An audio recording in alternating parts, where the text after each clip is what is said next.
Pendant 15 ans, j'ai organisé des centaines de mariages. J'ai vu l'amour sous toutes ses facettes. Les moments forts, les doutes, les remises en question. J'ai été la confidente de ces couples et de ces familles. Et chaque fois, j'ai trouvé des solutions. Allo Agathe est là et je suis à votre écoute. Chaque semaine, on parle ensemble d'amour, de famille, d'amitié, de relations et parfois même de ce rapport à soi qui nous fait tant douter. Sans filtre, avec sincérité et toujours avec bienveillance. Des vrais gens, des vraies questions et des vraies réponses. C'est parti pour la question du jour. Allô Agathe, c'est Jenny. J'ai besoin de ton aide parce que je suis complètement perdue. Mon mari ne me frappe pas, mais il me parle mal, il me rabaisse tout le temps.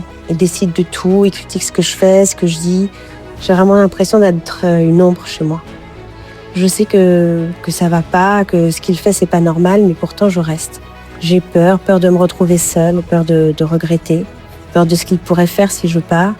Et puis après chaque crise, il s'excuse. Il est gentil pendant quelques jours et je me dis que peut-être ça va s'arranger.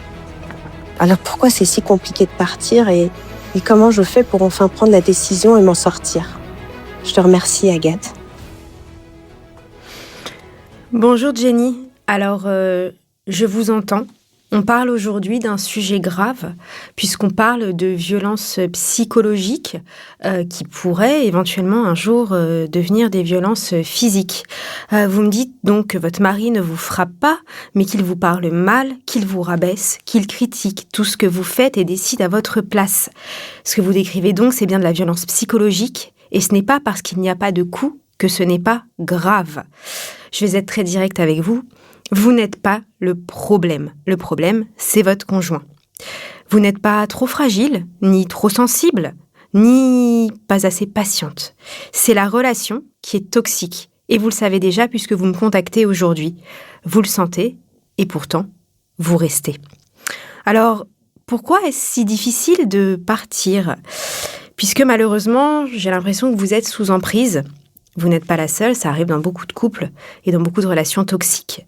Ce n'est pas une question de force ou de volonté, c'est comme une toile d'araignée invisible qui s'est tissée au fur et à mesure du temps, sans que vous ne vous en rendiez compte, et qui vous retient. Votre compagnon vous dévalorise, il vous fait croire que vous ne valez rien, vous perdez donc toute confiance en vous. Il alterne entre humiliation et plates excuses, sans doute des grandes excuses, pourquoi pas avec des cadeaux, etc. Et c'est un mécanisme que l'on connaît bien malheureusement. Et puis il vous laisse espérer qu'il va changer. Malheureusement, je suis navrée, je vais être un peu négative, mais on ne change pas les gens. Et peut-être que dans ses relations précédentes, il avait exactement le même mécanisme. Donc il entretient la peur, votre peur de vous retrouver seul, votre peur de regretter. On sait ce qu'on a, on ne sait pas ce qu'on retrouve après. Vous avez aussi peur qu'il devienne violent si vous partez. Et vous le dites. Donc c'est un cycle qui est bien connu et c'est un cercle vicieux. À chaque période de douceur, votre cerveau s'accroche à l'idée que tout peut changer. Mais il ne change pas. Alors je vais vous aider à vous sortir de cette situation. Le mot quitter peut être extrêmement effrayant. Alors on va y aller pas à pas, de manière à ce que vous puissiez enfin prendre les devants et réagir à tout ça. Mais de manière très soft et surtout de manière à ce que votre conjoint ne s'en rende pas compte. Déjà, il va falloir arrêter de minimiser. Voilà, ce que vous vivez, c'est de la violence psychologique. Ce n'est pas normal, ce n'est pas le fonctionnement normal d'une relation. Ce que je vous conseille, c'est de prendre un petit carnet, que vous allez cacher bien sûr, et vous allez noter les paroles blessantes et les humiliations que vous subissez au quotidien. Puisque quand on met les actes par écrit, on se rend compte beaucoup plus facilement de ce qui se passe. Et je pense que vous avez besoin aussi d'une prise de conscience, même si, encore bravo Jenny, le fait de me contacter veut dire que vous êtes déjà au début du processus. Et ensuite, vous allez réaliser l'ampleur du problème. Ensuite, je sais que c'est très difficile et je sais que souvent on a honte, mais il va falloir en parler à quelqu'un. Si vous avez une ou un ami, une personne de votre famille, un proche, peu importe, ou même un thérapeute, qui pourrait faire effet miroir, alors peut-être pas forcément vous conseiller si vous n'avez pas envie d'entendre peut-être la vérité, mais au moins quelqu'un qui vous écoute. Et le fait d'extérioriser oralement, une fois que vous l'avez fait à l'écrit, peut faire que vous allez enfin réussir à avancer. vous rendre compte de la situation. Donc, voilà, donc, il va falloir briser l'isolement et voilà, vous devez vraiment entendre une voix extérieure qui vous rappelle que ce que vous vivez n'est pas acceptable. Ensuite, il va falloir tester votre indépendance.